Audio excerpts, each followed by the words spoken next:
Hi friends, welcome to my channel Odia flavours by Madhu. आसंत आज बनैबा पोई चिंगुड़ी पोई छोट चिंगुड़ी जह्नीर राई बनैबा। फास्ट आम चिंगुड़ी की कौन करबा भल भाबे पूरा छोट छोट चिंगुड़ी की भल भाबे धोईकी ताको आम भाजिक लुण हलदी गुड़े भाजिक रखी देइछंती। एबे आम काटी देइछंती जह्नी पोई सारू आलू। एबे नुआ पोई आम पूरा नुआ फ्रेश पोई नहीं से पोई रे आज आम बनैबा पोई चिंगुड़ी राई। बहुत बढ़िया लगे खाइबा निहाती थरे ट्राए करेंगे। एबे आम सबको भल भाव बाछि बुझी धोई देकी रखी देइछंती। फास्ट आम गोटे कढ़ई ना कढ़ई रे देदेबा अल्प टिके तेल तेल दे सारा पर एबे कौन करबा सारू पोईर कढ़ पोई ता सहित आलू एतिकी भल भाव तेल रे भाजी नबा। ये नुआ पोई रे जदि छोट छोट कढ़ आसीथिबो खाइबा को बहुत बढ़िया लगे। एबे कौन करबा को भल भाव गोळी नबा टे तेल भल भाव कषिदेले पोईर जो कंचा स्मेल से पड़े खाइबा को बहुत बढ़िया लगे।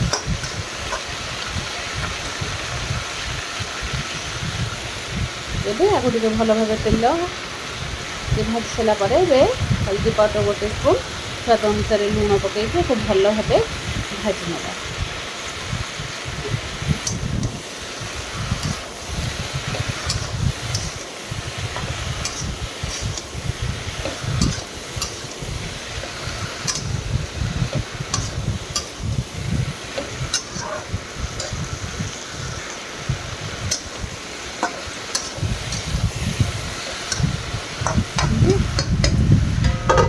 भल भाव टिके कषि सारापर कौन करवा 2-3 मिनिट घोड़े देवा। 2-3 मिनिट पर आउ थे गोल ना कहीं नुआ पोई बहुत शीघ्र सीझीब। आधे आम अल्प टिके अर्ध ग्लास पानी देकी आउ कौन करवा आउ 10 मिनिट छाड़ीदे सीझापी। 10 मिनिट भितर आम सारू आलू पोई बढ़िया भाव सीझीब।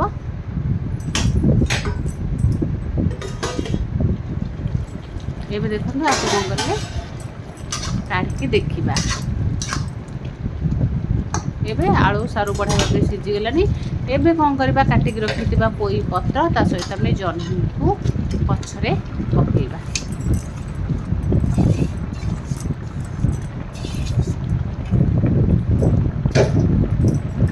एबे आपको सब पकईके आउ टे भल भाव गोले ना कहीं आम जह्नी पछरे पकेले पोई पत्र पछरे पकेले जह्नीटा बेसी सीझीज से आम पछरे पकेले।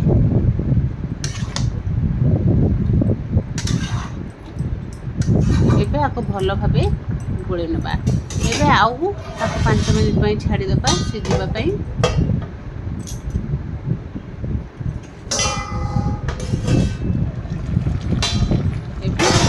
बढ़िया भाव सीझीगलानी जेहेतु आम जह्नी आ पोई पत्र पड़ी टे पानी बाहर। एबे आमर आपको सीझीगला कौन करवा गोटे जगह को काढ़ीदे।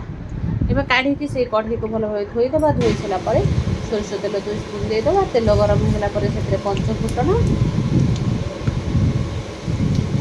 आउ टे जीरा पकईदे। जीरा पकईकि टे भल भाव फुटा छाड़ीदा।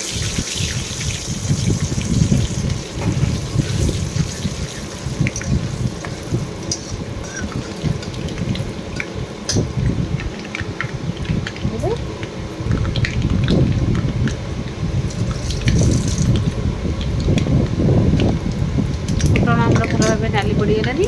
एबे कौन करवा काटिक रखि पियाज को पकेबा। पियाज गोटे पकईदे पियाज टे तेल रे भाजी नबा।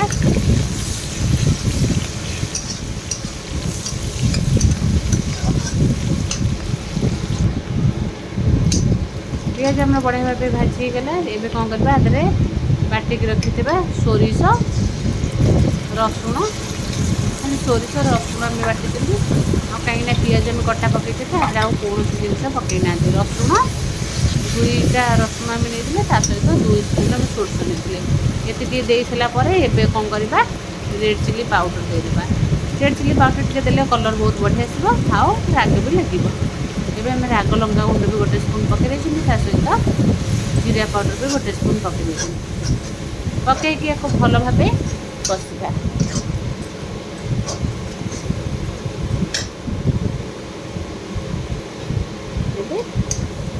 ଆଉ ଟିକେ ଆମେ ପକାଇଦେଲେ ରାଗ ଲଙ୍କା ଗୁଣ୍ଡ ପକାଇକି ଭଲ ଭାବେ ଗୋଳି ନେବା। ଏବେ ମସଲା ଆମର ଭଲ ଭାବେ କଷିଗଲା ପରେ ଭାଜିକି ରଖିଥିବା ଏମିତି ଛୋଟ ଛୋଟ ମୁଠା ଚିଙ୍ଗୁଡ଼ିକି ପକାଇବା। ବହୁତ ବଢ଼ିଆର ବାସ୍ନା ଆସିବ, ଖାଇବାକୁ ବହୁତ ବଢ଼ିଆ ଲାଗିବ।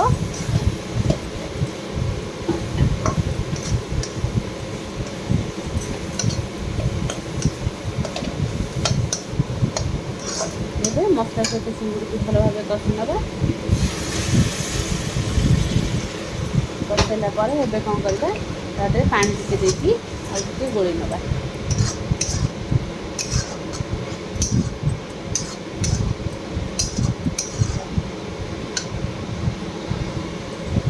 ଏବେ ମସଲା ଆମର ଭଲ ଭାବେ କଷି ହେଇଗଲା ପରେ ସିଝେଇ ରଖିଥିବା ପୋଇ ଜହ୍ନି ସାରୁ ଆଳୁକୁ ପୋଇ ସିଝି ଯାଇଛି, ତାକୁ କ'ଣ କରିବା ମସଲା ଦେହରେ ପକାଇକି ଭଲ ଭାବେ ଗୋଳେଇ ନେବା। ଆର ଯେଉଁ ବାସ୍ନାଟା ବହୁତ ବଢ଼ିଆ ବାସ୍ନା, ପୁରା ଦେଶୀ ଖାଇବା, ଖାଇବାକୁ ତ ବହୁତ ବଢ଼ିଆ ଲାଗିବ। ଆକୁ ପଖାଳ ଭାତ ସହିତ କିମ୍ବା ରୁଟି ସହିତ, ଗରମ ଭାତ ସହିତ ଯାହା ଦେହରେ ଖାଆନ୍ତୁ ବହୁତ ଭଲ ଲାଗିବ। ଏବେ ଆକୁ କ'ଣ କରିବା ଭଲ ଭାବେ ଗୋଳେଇ ନେବା।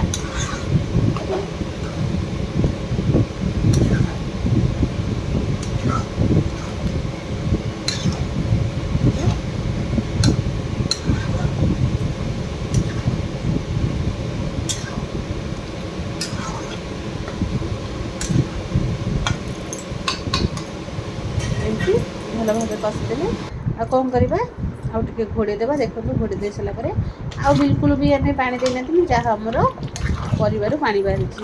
କେତେ ବଢ଼ିଆ ଦେଖାଯାଉଛି, ଯେମିତି ଦେଖାଯାଉଛି ବାସ୍ନା ବି ବହୁତ ବଢ଼ିଆ ଆସୁଛି।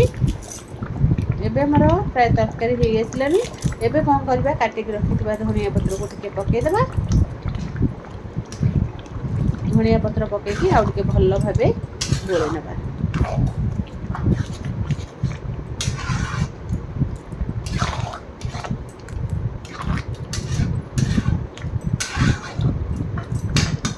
ଏବେ ଆମର ଆଉ କ'ଣ କରିବା, ଗ୍ୟାସ୍କୁ ଏବେ ବନ୍ଦ କରିଦେବା। ଗ୍ୟାସ୍କୁ ବନ୍ଦ କରିସାରିଲା ପରେ ଦେଖନ୍ତୁ ଆସ୍ତେ ଆସ୍ତେ ଆର କଲର୍ ବଢ଼ିଆ ଚେଞ୍ଜ ହେଇଯିବ, ଆଉ ତରକାରୀ ବି ପୁରା ରେଡ଼ି ହେଇଯିବ। ନିହାତି ଥରେ ଘରେ ଟ୍ରାଏ କରିବେ। ଯଦି ଭଲ ଲାଗିଲା ଲାଇକ୍, ସେୟାର, କମେଣ୍ଟ, ସବସ୍କ୍ରାଇବ୍।